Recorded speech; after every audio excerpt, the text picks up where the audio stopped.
Teman-teman, khususnya anak-anak muda, siapa saja yang nonton video ini, mesti berhati-hati. Apalagi yang aplikasi TokTok makin menjamur kan. Iya kan? Iya kan? Joget-joget. Terus ya muncullah, ya tiba-tiba saya bilang pendeta kejadian bukan keluaran.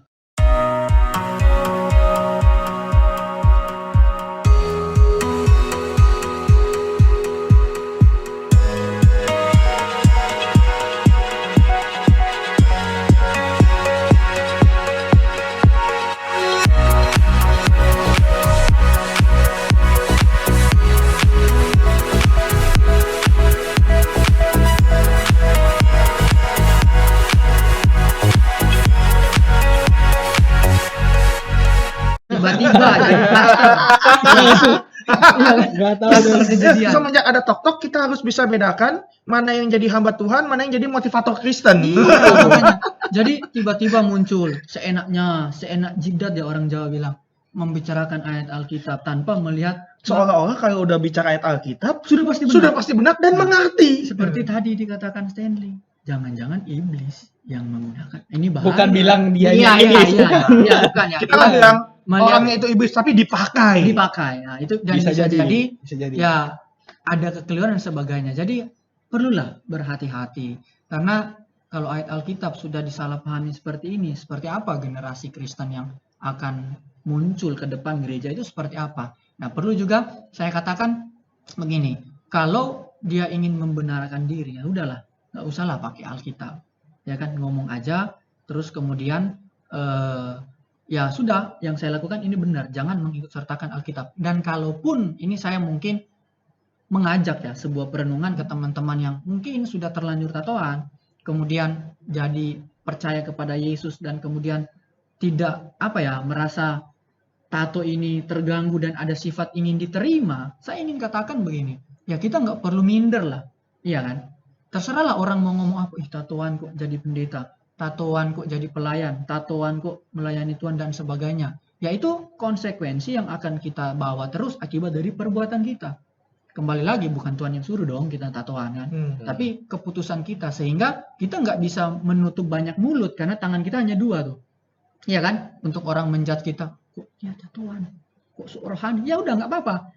Kita tetapi bagaimana kita membawa diri kita untuk tetap setia kepada Tuhan. Itu yang pertama, kita fokus aja hubungan kita dengan Tuhan. Kemudian yang kedua, kalaupun ada teman-teman yang tetap ngotot, oh enggak, Tuhan enggak lihat ya rupa, tapi Tuhan lihat hati. Nah ini ayat pun saling disalahpahami teman-teman. Mungkin ya kita ada pembahasan di berisik berteologi lagi tentang apa sih makna Tuhan tidak melihat rupa tapi melihat hati. Ini nanti kita akan bahas mungkin ya kalau sesuai kebutuhan. Nah kemudian kalaupun ada yang akhirnya pengen berpikir bahwa ya udah nggak apa-apa kan saya bertato. Saya kasih pertanyaan gini. Ketika teman-teman bertemu dengan Yesus, jatuh cinta dengan Yesus, yang harus kita kerjakan hal-hal yang bernilai apa sih? Apakah hal-hal yang bernilai fana atau hal-hal yang bernilai kekal? Sekarang saya tanya. Ketika teman-teman sudah setia kepada Yesus, ya siapa saja yang nonton video ini, terus ingin bertato, apakah tato itu adalah sesuatu yang bernilai kekal atau enggak? Nah ini kan perlu direnungkan ya. Apa sih, kenapa kita harus bertato? Apakah tato ini memiliki sebuah dampak nilai kekekalan atau enggak? Iya kan, itu yang perlu kita renungkan. Karena bagi saya, ketika saya jatuh cinta dengan Yesus, saya harus lebih memprioritaskan apa yang saya lakukan untuk sesuatu yang bernilai kekal. Jadi bagi saya, orang yang jatuh cinta pada Yesus, pasti dia akan melakukan sesuatu yang bernilai kekal. Jadi itu sih bagi saya. Jadi statementnya sangat-sangat mudah untuk dikatakan. Iya, cuma kenapa kita perlu bereaksi kayak begini sih Kak? Ya. Masalahnya begini, jangan sampai ini jadi pembenaran orang, lalu dia sampai ribut sama orang tuanya gitu kan, jadi masalah, atau enggak mungkin dia pergi tato aja gitu, nanti pas minta maaf sama orang tuanya ya urusan lain lagi gitu. Kalau misalnya cuman begitu ya Stan, buat gue itu normatif sekali. Tapi ketika dia merasa dalam agamanya, dalam kepercayaannya, tindakannya itu dibela, tapi sebenarnya tidak, itu kan yang justru jadi bahaya. Apalagi ini lo mengutip ayat firman Tuhan. Seolah-olah kan pembenaran itu muncul dari Tuhan loh, tanpa itu konsekuensi logisnya. Itu konsekuensi logisnya. Ketika kita mengutip firman Tuhan dan kita bilang itu boleh, berarti kan itu dibenarkan dan diperbolehkan. Nah, padahal kita harus bisa tadi lagi kembali. Kita harus juga mampu melihat konteksnya nih. Di Imamat sedang ngomongin apa, di Korintus sedang ngomongin apa. Jangan cuman karena keinginan kita menggunakan apalagi sampai ayat firman Tuhan itu adalah hanya untuk kepentingan kita. Ini kan namanya nggak realistis. Kayaknya istilahnya mau mukul tapi minjem tangan orang gitu. Dan ngerinya lagi gini loh teman-teman, ketika dia membela satu hal dengan ayat firman Tuhan, nanti narkoba juga jadi bisa pembelanya firman. Sekarang betul kayak seperti itu kan, ngomongnya bukan yang dari dalam, sesuatu yang di luar. Sekarang gini sih, cobalah kita baca ya dari 10 hukum Taurat lah yang paling sederhana. Dosa yang dilakukan di dalam tubuh hanya zina, bro.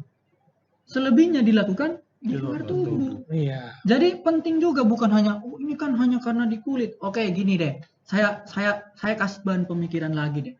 Ya, yang bagi yang ngomong soal tato ini boleh karena ini di luar dan sebagainya. Sekarang gini, siapapun Anda, setuju nggak dengan saya atau nggak setuju? Anda punya adik perempuan, ya kan? Terus maaf ya, saya gini. Ini kan di luar, bukan di dalam tubuh. Wadaw. Bisa nggak? Iya kan? Nah, artinya kan sebenarnya hal-hal yang nilainya seperti tato, mungkin rokok, baru kemudian minum-minuman keras, itu Alkitab terlalu sibuk untuk ngurusin hal yang lebih bernilai kekal daripada hal-hal yang sebenarnya perda, kemudian norma-norma masyarakat, ya kan, yang sebenarnya sudah selesai. Udahlah, nggak usah ngomong Alkitab, PPKN. Ya udah kan, udah selesai ngomong soal hal-hal seperti itu. Nah, jadi seperti tadi, apakah ada kecenderungan untuk menjadikan pembenaran dengan itu, saya nggak tahu, ataupun ada yang merasa minder. Saya pengen dekat sama Yesus nih. Ini mungkin kecurigaan saya ya. Mungkin minder, saya sudah jatuh cinta pada Yesus, tapi ketika saya ke gereja karena tatuan, orang masih lihat. Ada sanksi sosialnya. Iya, ada sanksi sosial. Ada sanksi sosialnya. Jadi, tatuan. Jadi ternyata kita ini minder, akhirnya mulai mencari pembenaran supaya diterima. Bagi saya, itu ketakutan yang bersifat mitos. Orang itu hanya ditakuti oleh hal-hal yang sebenarnya tidak lagi berdampak kepada kerohaniannya dia. Ya itu kayak tadi, itu sanksi sosial kamu. Iya kan? Jangan itu yang harus. Jadi sebenarnya sebagai seorang yang bertato, sebenarnya tidak harus mencari pembelaan di Alkitab. Iya, gitu kan? Seharusnya. Karena ya itu kembali lagi tadi yang udah kita omongin. Ternyata sebenarnya Alkitab ya tidak membahas apa yang sebenarnya sudah selesai di dalam norma masyarakat, gitu. Betul. Norma di dalam norma masyarakat, walaupun ada hal-hal yang Alkitab secara spesifik sudah ada di norma masyarakat, dibahas lagi di dalam Alkitab, gitu kan. Ada betul. Juga gitu, tapi mayoritas hal seperti ini memang sudah selesai di dalam norma masyarakat. Jadi ketika norma masyarakat sudah berkata, gitu kan, nggak perlu kita pakai ayat Alkitab untuk mencoba mencari pembenarannya. Toh norma masyarakat sudah menyelesaikan itu, dan maksudnya selesai dengan baik juga, gitu kan. Betul. Dan namanya norma masyarakat, apalagi soal tato, ini kan bukan norma masyarakat yang baru muncul 10-20 tahun belakangan ini. Iya betul, sudah dari zaman baheula gitu ya. Zaman baheula atau sudah menjadi satu penggambaran. Walaupun pasti ada pergeseran makna pasti ada pergeseran makna gitu. Kalau kita lihat dalam konteks Alkitab, ada juga itu sebagai suatu tanda budak, gitu kan. Walaupun kita melihat kalau dia bilang tadi di dalam Imamat ini diserap oleh agama-agama mistis pada zaman itu, itu kan. Gitu kan. Jadi seakan-akan firman ini kayak yang ditujukan ya umum pada waktu itu, padahal kan Allah sementara membangun sebuah jemaat yang kudus, yang memang milik kepunyaan Tuhan, gitu loh. Kalau bilang diadopsi, bagi saya ya ini kurang data, ya kan. Jadi bukan cuma serta-merta membatasi orang percaya pada zaman itu dengan orang yang mistis zaman itu. Memang sudah seperti ada rambu garis keras bahwa permasalahan tato itu bukan menjadi tanda pembeda semata. Betul. Gitu kan. Dan sebenarnya sudah selesai. Dan kenapa Alkitab sih nggak begitu detail membahas kayak jangan minum minuman keras. Katakanlah jangan merokok, apalah bahasa waktu itu. Ya oke lah, rokok belum ada, minuman keras aja. Mungkin kan rokok ada, tapi bahasanya bukan rokok waktu itu kan. Mungkin mengisap asap lah, apalah. Kita nggak tahu kan mereka menyebutkan. Mungkin udah ada juga gitu ya. Nah, kenapa sih Alkitab nggak concern sedemikian rupa? Karena Allah ini kan maha tahu.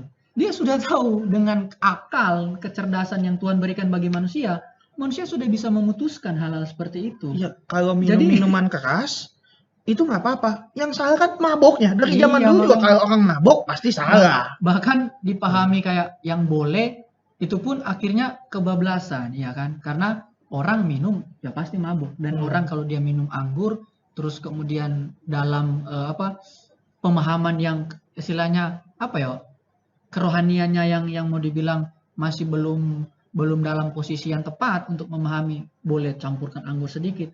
Ya siapa sih yang bisa membatasi dia minum anggur, ya kan? Tapi kembali lagi motif dan motivasi. Benar nggak kamu sakit perut kayak Timotius? Iya kan? Betul. Iya, itu sih saya. Betul. Nah, jadi kenapa sih ini kita perlu bereaksi? Karena ya bisa dibayangin lah teman-teman semua yang menonton video ini kan, dalam gereja tiba-tiba anak SMP, ya tahu kan canggihnya anak SMP sekarang, datang, wah udah tatoan kan, dengan orang tua yang mungkin ya dengan pemahaman Alkitab, ya jemaat awam kan kita ngerti lah seperti apa, dan dia berargumentasi, bisa muncul persoalan yang lain lagi. Jangankan anak SMP, udah dewasa lah, udah lulus kuliah, udah kerja, dia tatoan terus tiba-tiba orang tuanya, akhirnya hanya dari persoalan tato boleh apa enggak, menyerempet kepada persoalan lain, hubungan anak dan orang tua kacau karena persoalan. Jadi dalam kita berargumentasi jangan sembarang lah kita menyertakan Alkitab, hormati. Ya, kita hormati kan ini Tidak Alkitab suci.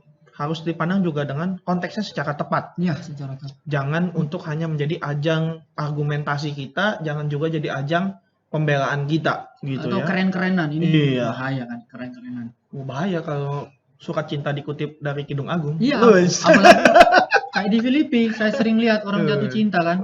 Aku mengucap syukur kepada Tuhan setiap kali mengingat akan engkau. Nah, ini kan, aduh saya bilang. Jadi inget TikTok kalau kayak gitu. Iya kan? Nah, 688. iya, ini kan firman Tuhan, kita penuh hormat lah untuk mengartikan. Kalaupun kita nggak paham, dikit baik-baik, terus kita lihat pimpinan-pimpinan rohani kita, terus kita bisa sharekan sebelum kita berani untuk speak up tentang ayat-ayat tersebut. Itu sih kira-kira. Ya udahlah, udah nggak penting. Ya, udahlah. Ya, jadi saya rasa kita sudah cukup bereaksi ya. Iya, Gitu. udah. Jadi soal masalah tato kita sudah reaksi, dan dari sini kita harap teman-teman semua yang nonton juga bisa mendapatkan satu reaksi yang baik. Lama-lama kayak nggak bagus nih. Udah Ya, bubar. Oke. bubar.